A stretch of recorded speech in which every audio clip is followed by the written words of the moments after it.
తెలంగాణ భవన్లో BRS working president KTR మాట్లాడుతున్నారు. Live లో చూద్దాం.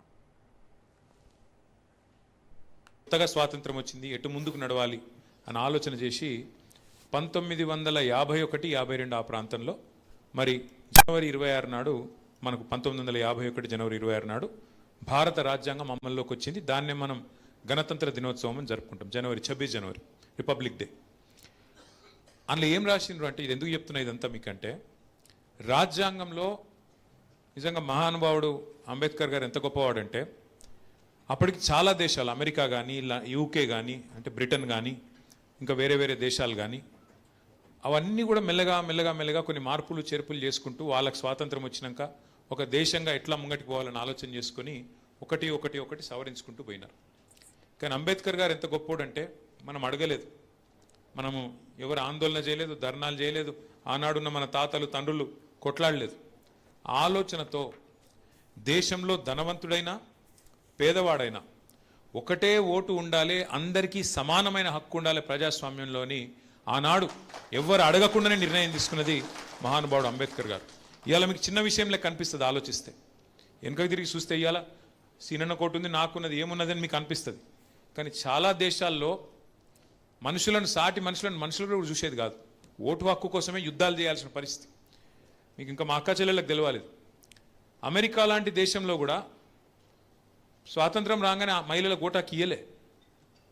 కొన్ని శతాబ్దాల తర్వాత పోరాటాల తర్వాత మహిళలను సమానంగా చూడలే. అక్కడ కూడా పోరాటాలు చేసి గడబడి అయి ఆఖరికి దిగొచ్చి మహిళలకు కూడా ఓటు హక్కు ఇచ్చింది. కానీ మన దేశంలో బాబాసాహెబ్ అంబేద్కర్ పుణ్యమా అని చెప్పి మొట్టమొదటి రోజే మహిళలకు కూడా అందరితో పాటు సమానంగా ఓటు హక్కు కల్పించిన మహానుభావుడు డాక్టర్ బాబాసాహెబ్ అంబేద్కర్. అట్లాగే ఇవాళ తెలంగాణ అన్న రాష్ట్రం ఏర్పడ్డది అంటే కూడా దానికి ప్రధానమైన కారణం ఆ రాజ్యాంగంలో పొందుపరిచిన ఆర్టికల్ 3. అందుకే మనందరం కూడా ఒకసారి గట్టిగా చప్పట్లతో డాక్టర్ బాబాసాహెబ్ అంబేద్కర్ వారికి నివాళులు అర్పించాలి. ఇవాళ ఇక్కడ కూర్చొని మనం మాట్లాడుతున్నాం, ఎస్ఐఆర్ అనే మాట కూడా మాట్లాడుతున్నామంటే ప్రజాస్వామ్యంలో ఉన్నాం కాబట్టే మాట్లాడుతున్నాం. ప్రజాస్వామ్యంలో ఉన్నాం కాబట్టే మనకు ఓటు హక్కు ఉంది కాబట్టే, ప్రజలకు ఈ దేశంలో నాయకుల తలరాత రాసే అవకాశం ఉంది కాబట్టి ఆ రాజ్యాంగం ఆధారంగా మనం ఇక్కడ కూర్చొని మాట్లాడుతూ ఉన్నాం. అయితే ఏంటిది ఎస్ఐఆర్ అంటే ఏంటిది?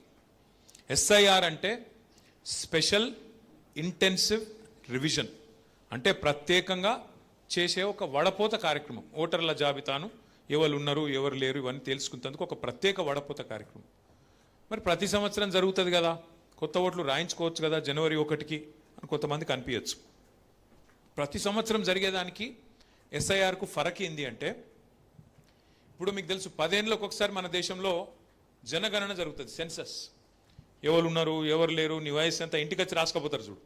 ఇప్పుడు శ్రీహర్ ఉన్నాడు, శ్రీహర్ ఇంటికి వచ్చి మీ ఇంట్లో ఎవరు ఉంటారు, ఎంతమంది పిల్లలు, మీ అమ్మ నాయన ఏడుంటారు, ఏం చదువుకున్నావు, నీ కులమేంది, ఇవన్నీ కూడా రాసుకొని మరి అది సెన్సస్ ఇంటికి వచ్చి రాసుకపోతారు. అది 10 ఏళ్ళకి ఒకసారి జరుగుతుంది జనగణన, దాన్ని మీకు తెలుసు. ఇది కూడా ఏంటంటే ఎస్ఐఆర్కు మిగతా రెగ్యులర్గా జరిగే దానికి తేడా ఏంటంటే, ఎప్పటికప్పుడు రాయించుకునే దానికి తేడా ఏంటంటే, ప్రతి సంవత్సరం ఏమో మనం కావాలంటే ఇప్పుడు నా బిడ్డకు 18 ఏళ్ళు వచ్చినాయి అనుకో, వచ్చే సంవత్సరం నేను పోయి రాయిస్తా, ఇక నా బిడ్డకు 18 ఏళ్ళు నిండాయి అని చెప్పి దగ్గరలో ఉన్న తహసీల్దార్ ఆఫీస్కో ఆర్డీఓ ఆఫీస్కో పోయి జిహెచ్ఎంసీ ఆఫీస్కో పోయి మనం ఒక కాగితం ఇస్తే ఒక ఫారం నింపితే ఓటు హక్కు ఇస్తారు. అట్లా కాకుండా ఈ ఎస్ఐఆర్ ప్రత్యేకత ఏంటంటే, భారతదేశానికి స్వాతంత్రం వచ్చిన తర్వాత ఇప్పటిదాకా ఇది మొదటిసారి కాదు జరిగేది, ఇదివరకు కూడా జరిగింది. ఆఖరిసారి ఎప్పుడు జరిగిందంటే 2002లో జరిగింది. అప్పటి నుంచి ఇప్పటిదాకా 24 ఏళ్ళలో మళ్ళీ జరగలే. ఎస్ఐఆర్ ప్రత్యేకత ఏంటంటే, ఎట్లయితే సెన్సస్లో మీ ఇంటికి వచ్చి రాస్తారో ఎస్ఐఆర్లో కూడా గట్లే మీ ఇంటికి వచ్చి అధికారులు మీ కుటుంబంలో ఎవరున్నారు, ఓట్లు ఉన్నాయా పోయినాయా, ఎవరైనా చచ్చిపోయినా, ఎవరైనా కొత్తగా పుట్టినరా, 18 ఏళ్ళు నిండినాయా లేవా, నువ్వు ఉన్న ఇంటికాడనే ఉన్నావా మారినవా, ఆ ఇదివరకు కిరాయి ఉన్న ఇంటికి వెళ్ళి ఇంకో ఇంటికి పోయినావా, కొత్త ఇల్లు కట్టుకున్నావా, వేరే కిరాయి ఇంటికి పోయినావా, ఇవన్నీ కూడా క్రోడీకరించే కార్యక్రమమే ఎస్ఐఆర్. అయితే ఇందులో ఏమైందంటే గడబడైంది దేశంలో. ఈ బీజేపీ వాళ్ళు వచ్చినాక, ఇంతకుముందు సీనన్న చెప్పిండు, ఈ బీజేపీ వాళ్ళు వచ్చినాక వాళ్ళకు కొన్ని పిచ్చి ఆలోచనలు ఉంటాయి. ముస్లింలు మాకు ఓట్లు వేయరు, క్రిస్టియన్లు మాకు ఓట్లు వేయరు, కాబట్టి వీళ్ళని కట్ చేయాలి, వాళ్ళకు ఒక ఆలోచన ఉంది. దాంతో ఏమైంది, బీహార్లో గడబడైంది, ఆడ మన వెస్ట్ బెంగాల్లో గడబడైంది. ఎందుకు గడబడైంది, మాకు ఓటు హక్కు ఉండగా నా దగ్గర అన్ని కాయిదాలు ఉండగా కట్ చేస్తున్నారు వీళ్ళు, ఎలక్షన్ కమిషన్ కూడా పూర్తిగా ఏకపక్షంగా పనిచేస్తున్నది అని చెప్పి అక్కడ లాలూ ప్రసాద్ గారి పార్టీ ఉంటుంది, లాలూ ప్రసాద్ యాదవ్ కొడుకు పార్టీ ఉంటుంది, రాష్ట్రీయ జనతాదళ్ తేజస్వి యాదవ్ నాయకత్వం వహిస్తుంటాడు. అట్లాగే కాంగ్రెస్ రాహుల్ గాంధీ, ఆయన వెస్ట్ బెంగాల్లో మమతా బెనర్జీ, వీళ్ళందరూ గడబడి చేసిర్రు. ఇగో మా ఓట్లు ఉండంగా తీసేసిండ్రు.